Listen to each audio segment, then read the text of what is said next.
السلام علیکم ناظرین، میں ہوں محمد اشفاق۔ ناظرین، سندھ طاس معاہدے کی خلاف ورزی بھارت نے کی ہے، اور نہ صرف اس معاہدے کی خلاف ورزی کی ہے بلکہ جنگ کے دوران بھی اس معاہدے کو ختم نہیں کیا جا سکتا تھا۔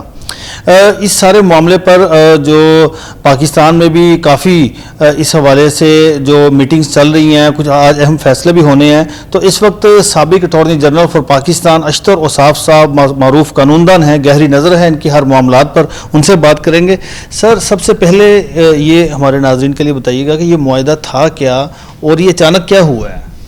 دیکھیے، یہ معاہدہ جو ہے یہ 1960 میں سپٹمبر میں میرا خیال ہے ہوا تھا، اور اس کی ایفیکٹو ڈیٹ، چونکہ میں اس سارے معاملے کو دیکھتا بھی رہا ہوں، اپریل 1960 کی۔ یہ کراچی میں سائن ہوا، جواہر لال نہرو آئے تھے اور ایوب خان صاحب، ان دونوں نے اس کے اوپر دستخط کیے، اور یہ ایک تاریخی ٹریٹی ہے، تاریخی بات ہے کہ جس کے اندر ریکگنائز کیا گیا دو باتوں کو۔ ایک تو یہ کہ جہاں سے ریور فلو کرتا ہے اور جب نیچے کی طرف جاتا ہے تو اس کے جو نیچے والے حصے کے لوگ ہیں ان کے کیا حقوق ہیں، اور یہ ہیومینیٹیرین ایسپیکٹ جو تھا اس کے اندر، اس کو اجاگر کیا گیا۔ اس کے اندر اجاگر کیا گیا کہ کیا حقوق حاصل ہیں جو لوور سائڈ کے اوپر ہیں ان کے۔ وہ یہ تھا کہ 5 دریا جو ہیں وہ آپ کے آ رہے تھے ادھر سے، کشمیر سے، اور سارے سلسلے بن رہے تھے ہندوستان میں سے گزرتے ہوئے۔ تو یہ ریکگنائز کیا گیا کہ پاکستان کے اندر جو آپ کی زراعت کا کام ہے، آپ کی الیکٹریسٹی جنریشن کا کام ہے، وہ کسی طریقے سے بھی ہیمپر نہ ہو، متاثر نہ ہو، اور اس کو بروکر کیا ورلڈ بینک نے۔ اور اس کے اندر بہت ساری محنت ہوئی، بہت ساری جافشانی سے کام کیا گیا۔ میرے نزدیک یہ ایک ایسی ٹریٹی ہے جس کو بہت سارے ملکوں نے بھی فالو کیا۔ اب جو دریا انڈس جو ہے اس کی جو ٹریبیوٹریز ہیں، مثلا جہلم ہے، نیلم ہے، اور یہ سارے، تو ہندوستان نے پہلے بھی کوشش کی کہ وہاں پہ وہ ڈیم لگا کے ان پانیوں کو کنٹرول کر لیں۔ تو آپ اس طرح سے کہیں کہ پہلے تو جنگیں ہوتی تھیں لینڈ کے اوپر، جنگیں ہوتی تھی دولت کے اوپر، تو اب یہ پانی کی ایک جنگ ہے جس میں اسلحہ نہیں بلکہ کنٹرول کو آپ کر رہے ہیں۔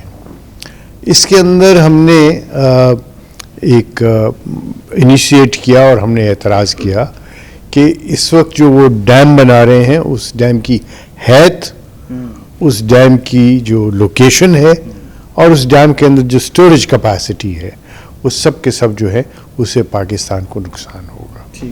تو ہندوستان نے اس وقت بھی کوشش کی کہ اس معاملے کو تعطل میں لے کے جائے، اور پھر ہم نے اس میں کورٹ آف آربیٹریشن کی بات کی۔ آپ دیکھیں گے کہ مودی جب سے آئے ہیں انہوں نے یہ سارے سلسلے شروع کیے، اور مختلف جگہوں پہ انہوں نے کہا کہ خون اور جو ہے پانی وہ ساتھ ساتھ نہیں بہ سکتے۔ یہ دھمکی اس وقت کی دی ہوئی تھی۔ اور اب آپ کا سوال جو ہوگا اور جو سب کو ذہن میں آئے گا کہ اب ہندوستان نے اس کو سسپینڈ کرنے کی بات کر دی ہے۔ بالکل سسپینڈ کر دیا، بلکہ تو سسپینڈ کیسے کر دی انہوں نے؟ ہر معاہدہ جو ہے اس کے اندر لکھا ہوتا ہے کس طریقے سے اس کو سسپینڈ کیا جائے گا، یا اس کو تعطل میں لایا جائے گا، یا اس کو ری نیگوشیٹ کیا جائے گا، یا اس کو ختم کر دیا جائے گا۔ یہ ٹریٹی کی خاصیت یہ ہے کہ یہ یونیلیٹرلی نہ سسپینڈ ہو سکتی ہے، نہ اس میں تعطل لایا جا سکتا ہے، اور نہ اس کو آپ ریووک کر سکتے ہیں۔ اب کر جو انہوں نے دیا تو اس کا ایفیکٹ کیا ہے؟ میری دانست میں انہوں نے ایک بھیانک غلطی کی ہے ہندوستان نے۔ ہندوستان جس طریقے سے سارے سلسلے اپنے بنا رہا ہے، ہندوستان جو ہے سعودی عربیہ کے ساتھ، ایران کے ساتھ، امریکہ کے ساتھ، باقی ملکوں کے ساتھ تو اپنے اچھے تعلقات بنانے کے سارے سلسلے کر رہے ہیں۔ اس سے جو یونیلیٹرل ایکٹ ہے ان کا، مجھے یقین ہے کہ دھچکا لگے گا۔ یہ ایک غلط فیصلہ ہے کیونکہ اس کا ایفیکٹ کوئی نہیں ہوگا۔ اور پاکستان کے پاس کیا آپشن ہے؟ یہ میں جاننا چاہ رہا تھا کہ انہوں نے تو ون سائیڈڈ ہی ایک فائرنگ کر دی اور کہا کہ نکل جائیں پاکستانی بھی ادھر سے، ویزا بھی کینسل، بارڈر بھی بند کر دیے اور پھر سندھ طاس معاہدہ بھی معطل کر دیا. اب آگے کیا پاکستان کیا کرے؟ دیکھیے پاکستان کے پاس بہت سارے آپشنس ہیں. پاکستان کو ریٹیلیٹ کرنا ہے، لیکن ریٹیلیٹ اس طریقے سے نہیں کرنا کہ وہ ریٹیلیشن برائے ریٹیلیشن ہو. اس کے افیکٹو میجرز نے فوری طور پہ میری دانست میں ایک ڈیلیگیشن تمام ممالک میں جانے چاہیے جن کا اثر و رسوخ ہے جنرل اسمبلی میں، سیکیورٹی کاؤنسل میں، کیونکہ ورلڈ بینک جو ہے وہ اس کا ضامن ہے.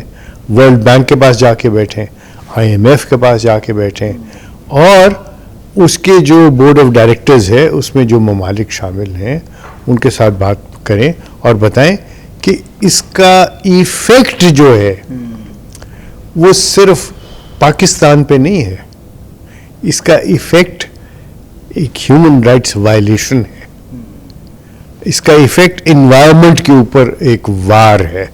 ساری دنیا اس وقت انوائرمنٹ کی بات کر رہی ہے. مجھے بتائیں کہ اگر یہ سارا پانی وانی روک دیا جائے یا اس کو، تو پھر مینگرووز کا کیا ہوگا، وائلڈ لائف کا کیا ہوگا، آبی جو آپ کی حیات ہے اس کا کیا بنے گا، لوگوں کا کیا بنے گا، لوگ جو ہے وہ ان کی فصلیں کیسے ہوں گی، and all those things.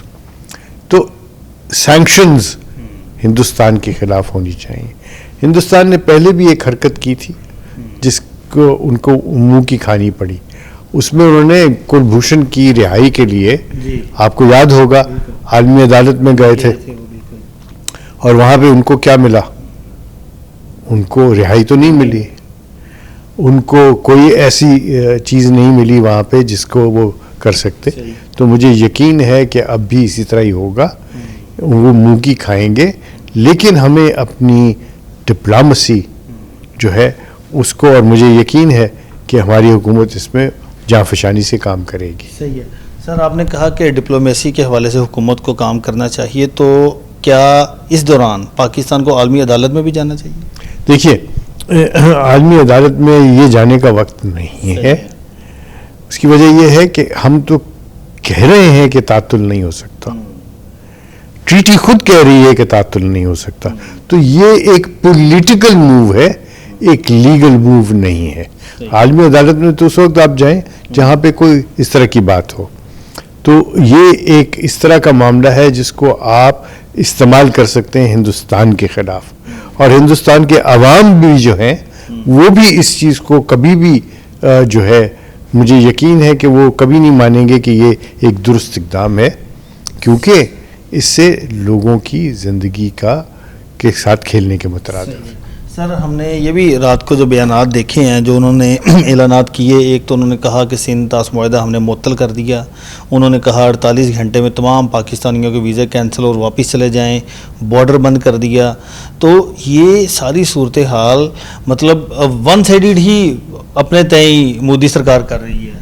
Modi سرکار کا شاید یہی شعار ہے کہ وہ جو فلی بسٹرنگ کرتے ہیں وہ اس طرح کے اقدامات کرتے ہیں، اور پاکستان کو اس چیز کو اجاگر کرنا چاہیے کہ ان کے پاس نہ تو انہوں نے کوئی انکوائری کی، نہ انہوں نے سارا کچھ کیا.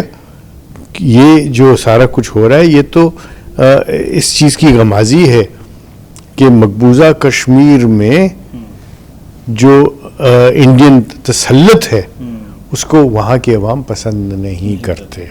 صحیح بات ہے. اور یہی چیز ایسی ہے جس کو آپ دیکھیے، جب اس طرح کی ایڈورس قسم کی چیزیں آ جائیں تو اس ایڈورسٹی کو آپ کو چینج کرنا ہے اور اس کو اپنے فائدے میں لے کے آنا ہے. اچھا سر، ایک جو ایگریمنٹ ہے سندھ طاس معاہدے کا، اس میں اگر کوئی ایک فریق چاہے انڈیا یا پاکستان کوئی اس کی خلاف ورزی کرتا ہے، جیسے کہ انڈیا نے خلاف ورزی کی، تو اب کیا کارروائی ہو سکتی ہے، کیا کیا جا سکتا ہے؟ دیکھیے اس وقت کورٹ آف آربیٹریشن تشکیل پایا جا چکا ہے. کورٹ آف آربیٹریشن اچھا سر، سندھ طاس معاہدہ جب ہوا ہے تو اگر یہ معاہدہ کوئی بھی فریق پاکستان یا انڈیا ختم کرنا چاہے تو اس کا طریقہ کار کیا ہے؟ کمیشن میں کتنے لوگ ہیں؟ یہ کیا ہے قانونی طریقہ؟ دیکھیے، ایک تو یہ کہ میں سمجھتا ہوں کہ سندھ طاس معاہدے کو ہم نے پوری طریقے سے اس کا فائدہ نہیں اٹھایا. صحیح. ہمارے جو سندھ طاس جو آپ کا ہے کمیشن، اس میں بہت تھوڑے سے لوگ ہیں.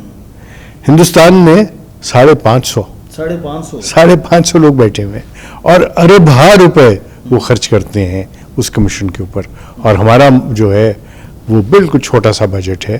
اور میں سمجھتا ہوں کہ ہمیں بہت ضروری ہے کہ ہم اس کو فعال کریں، اس کے اندر ایکسپرٹس کو بٹھائیں اور اس کو اتنا ایگریسولی چلائیں کہ یہ معاملہ جو ہے وہ آگے چلے. لیکن آپ کا سوال کہ کیا معاہدوں کو کس طریقے سے توڑا جا سکتا ہے، یعنی اس کو اگر آپ نے ختم کرنا ہے تو کیسے؟ کوئی بھی اگر کوئی ایشو بن جاتا ہے تو کیا حل ہے اس کا، کس طرح سے کیا جا سکتا ہے؟ جی، اب آپ دیکھیں گے کہ ایک آرڈنری کانٹریکٹ جو ہے اس میں تو لکھا ہوا ہوگا کہ جی 90 دن کا آپ نوٹس دیں، آپ کچھ کریں یا اس معاہدے میں یہ نہیں لکھا ہوا.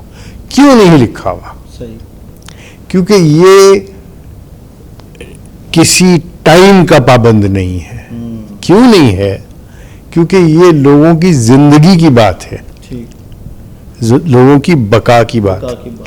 اس لیے اس معاہدے کو جب لکھا گیا تو یہ دونوں پارٹیز نے کہا کہ ہم اس کو یونیلیٹرلی نہیں ختم کر سکتے. نمبر 2، اگر ہم نے اس کے اندر کوئی ماڈیفیکیشن کرنی ہے تو وہ کنسنسس کے ساتھ. یعنی میں نے کہا کہ جی یوں کرتے ہیں کہ ہم ایک اور دریا اس میں ڈال دیتے ہیں، ہندوستان کہتا ہے ہم نہیں ڈالتے، تو میں نہیں کہہ سکتا کہ نہیں، چونکہ آپ نہیں میری بات مانتے اس لیے میں ٹریٹی کو ختم کر رہا ہوں. ایسا نہیں ہے. دوسرا بلکہ تیسرا کہ اس کے اندر ورلڈ بینک انوالوڈ ہے اور اس کی امپلیمنٹیشن کے ساتھ ساتھ اس کی جو ری وزٹ کرنا ہے وہ بھی ورلڈ بینک کے آسپیسز میں ہوگا. ٹھیک ہے. اور اس طرح سے پھر اس کو اگر کوئی فریق چاہے تو اس طرح سے اس کو توڑا جا سکتا ہے. اس کے علاوہ جس طرح سے انڈیا نے کیا ایسا کوئی قانونی جواز نہیں ہے، کوئی اخلاقی جواز نہیں ہے. نہ قانونی ہے، نہ اخلاقی ہے، نہ اس کی کوئی نظیر ملتی ہے. اور ہندوستان جو ہے وہ بہت غلطی کر رہا ہے اس طرح کی بات کر کے. اقوام میں آپ کی ایک سٹینڈنگ ہوتی ہے اور اس کی وجہ سے اس کو بہت زک پہنچے گی. کون سا ملک اس کے ساتھ بیٹھ کے کوئی معاہدہ کرنا چاہے گا؟ ایک اور بہت امپورٹنٹ بات ہے، ہندوستان اور چین کے درمیان بھی اسی طرح کا معاملہ ہے. اور اگر انہوں نے ہمارا پانی بند کیا اور چین نے ان کا پانی بند کر دیا تو جو ان کا نقصان ہوگا وہ تو پھر وہ برداشت نہیں کر سکیں گے. ہم تو بڑی غیور قوم ہے، ہم تکڑے رہتے ہیں. وہ قوم جو ہے وہ قوم اس طرح کی کوئی کسی قسم کی چیز کو برداشت ہی نہیں کر سکے گی.